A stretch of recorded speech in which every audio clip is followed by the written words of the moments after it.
Selling ain't hard when you know how. Selling ain't hard when you know how.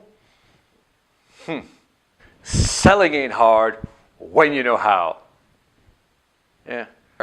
When you believe that selling is just showing up, looking good, presenting your product in a beautiful way with all the lofty things you want to say about your product, it's great, it's fantastic, it's fast, it's quick, it's better than anything you've ever seen.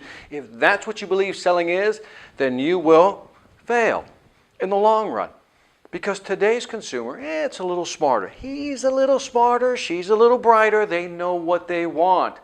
So selling isn't hard unless you guess at it. If you guess at it, then guess what? You're going to be guessing for a long time. And even if you do sell something, you don't know why you sold it because you're guessing at selling. So how do we become good at selling? Wow, what a great question. We become good at selling by first understanding our product. That's the basics. Let's assume that you know that already. We also know that you can be good at selling if you know who your target audience is. Let's assume you know that too. Then now the third part is really, do we have a process? Do we have a sequence that we will follow?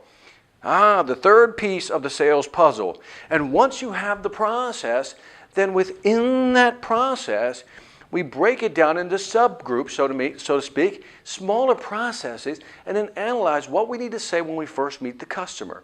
Once we first meet the customer, then what do we show them? What do we present? What do we say? How do we close? Get the idea? That's what selling is. If I understand the product, if I understand who I'm selling to, that is most likely to say yes to what I'm offering, and if I have a sales process, if you put all these three together, how can you not help but be successful at selling? See, again, people want to buy. People want to buy. Listen to what I just said. The consumer who walks into the store wants to buy. Nobody walks in and says, let me walk in the store, I don't want to buy anything. And even if they did say it, do you really believe it? No, they're looking for something. And when somebody comes out in a car lot, for example, are they looking for a car? Of course they are. Why else would they spend their day, a beautiful day, on a car lot? Because they're looking for something. When somebody walks into a retail store, let's say a Best Buy or something, they're looking for something. And our job as salespeople is to really help them understand what it is they're looking for. And here's the other thing we have to do. There's so much information coming at these customers that they don't know how to sift through the information. See, when you become a great salesperson, you're able to clear things out and make the path clear for the customer. When a customer says, I think I should buy that, you say, no, let me suggest this, but let me also educate you on why. And the customer's going to say, he knows, she knows, and that's fantastic. That's what selling is today. Can we provide insight to our customers? Insight, what a great word. Insight, the ability to provide information that's beyond the obvious. Listen to what I just said there. It's information beyond the obvious. If you present information to a customer that they already know or have figured out or have researched, then you've not positioned yourself as a great salesperson. You've just positioned yourself as a repeater of information they already know. But if you can provide insight, information beyond the obvious, in other words, something they haven't heard before or didn't know about, educate them, enlighten them to a point where they look at you and go, this person really understands what they're talking about. Oh, now you're selling. That's a salesperson. See the difference? See, reading a brochure is one thing, and regurgitating or presenting the information back to the customer, that's not selling. That's showing. Big difference.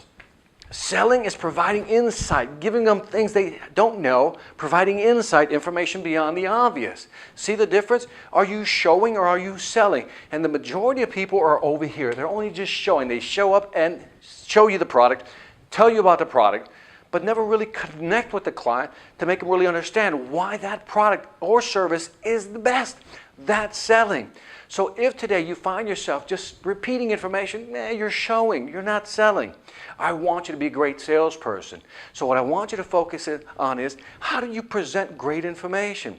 Now you got to do a little research. You got to study a little bit. You got to understand your product better than the customer coming through that door. You got to understand it better than your big clients. You have to be the expert.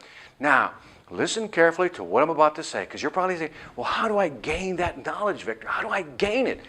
And you're probably going to say, our company doesn't have a great sales training program.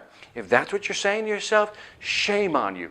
You always have to assume that the company doesn't have a training program, because at the end of the day, the responsibility for selling is yours.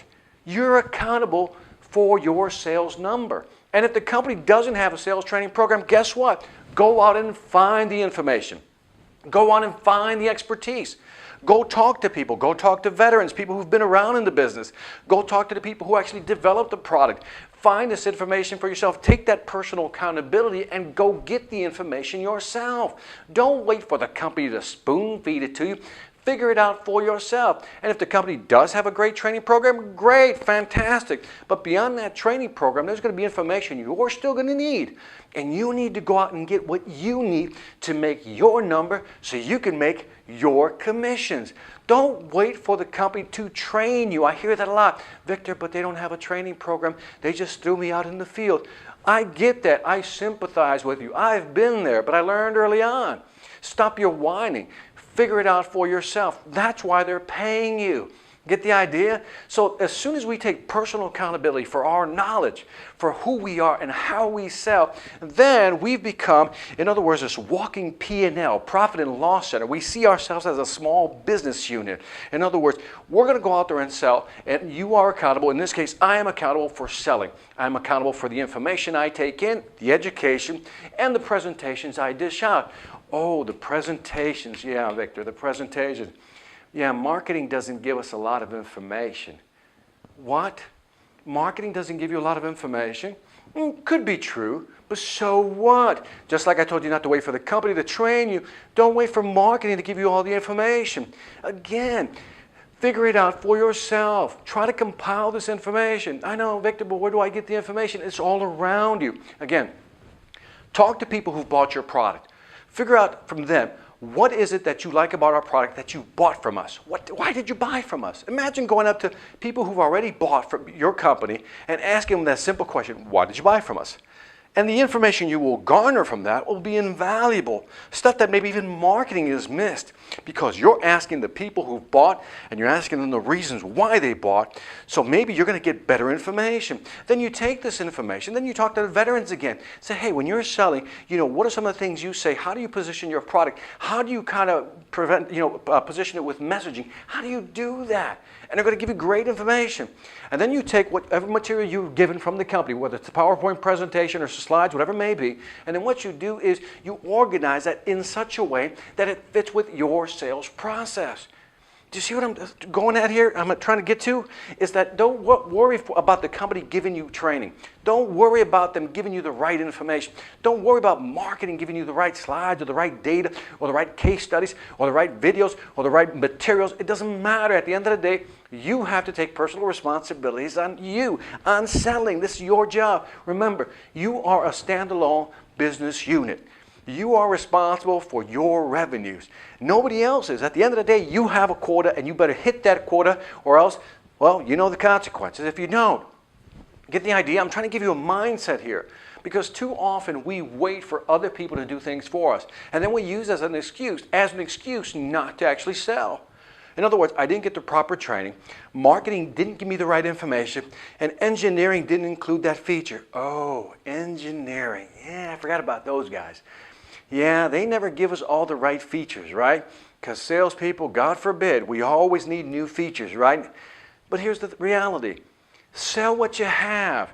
If the customer is asking for new features and you know you don't have it and you know it can't be developed because the production cycle is too long, then sell what you have. Learn to sell what you have. But Victor, what if they don't want to buy what I have? Well, guess what? You're selling to the wrong crowd. Again, figure out who your target market is for the product that you currently have, not the product you will have. Understand what I'm saying here? Sell to the group that will buy your product today as is. Again, personal accountability. Let's not worry about the company giving us training, marketing giving us the right information, or engineering or product people giving us the right products. Let's sell what we have. Let's figure out how to wrap our messaging around it. And at the end of the day, let's take personal responsibility for our own training. So, but where could I get all some information, Victor? Where could I learn all this stuff? Well, I'm glad you're watching this video, but I mean, go up on any website, type in any question you have about sales. The internet is the greatest library in the world, bigger than the Library of Alexandria. This is the most powerful tool today, is the internet. So there's no excuse for not having the right information.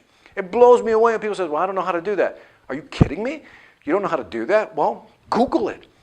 Right? Get on the search engines, find it. It's on the internet. Somebody has that same dilemma and somebody has figured it out. So why not just go up online and figure it out for yourself?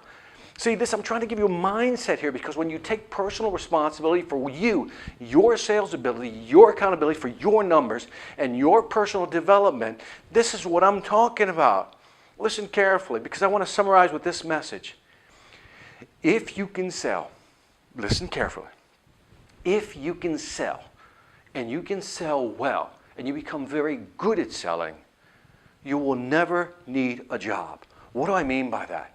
Because when you're good at selling, people will come after you. You never have to worry about a job, because people will come after you, because they'll want you, because you're the best. That's why you need to develop your own personal sales skill. Don't wait for people to feed you the skills. Develop your own skills. And when you become so good at selling, people are going to come after you. And guess what? Just like any product in the market, you position yourself to the highest bidder. Why not? If they have a great product, it's a great company, position yourself that way. But my point here is that when you're great at selling, when you're very good at it, you never have to worry about, one, having a job, because you'll always have a job when you're a great salesperson. Two, you never have to doubt your abilities, because you're very good at what you do, and you understand that if I talk to the right people in the right markets with the right products, with the right process, I'll always sell. So that means your anxiety level goes down, because you know what you can do and how your performance can be. And when you have this type of attitude and you go meet with customers, you tell the customer in so many words, I know what I'm talking about. I am an expert. I understand my product. I understand your needs. I'll ask you a question, but at the end of the day, I'm going to help you provide insight, information beyond the obvious, Mr. Customer, that you will appreciate me. And that customer is going to say, I always want to deal with that salesperson, because when that guy walks in the door, he knows what he's talking about. Isn't that what you want to hear from your customers? That's what I'd like to hear. When my customers tell me, no, I just want to deal with Victor. Oh, I love that, because apparently I've provided value. So again, folks, let's take personal responsibility for who we are, for our own sales ability, our personal responsibility. You're a walking business unit. You're a walking P&L. You are a business unit, and you should treat yourself that way. Be the best at selling by understanding the product, the markets, the process. Put it all together. Be responsible. Be great at selling. This is Victor Antonio with another sales influence tip, reminding you, selling ain't hard when you know how. Take care.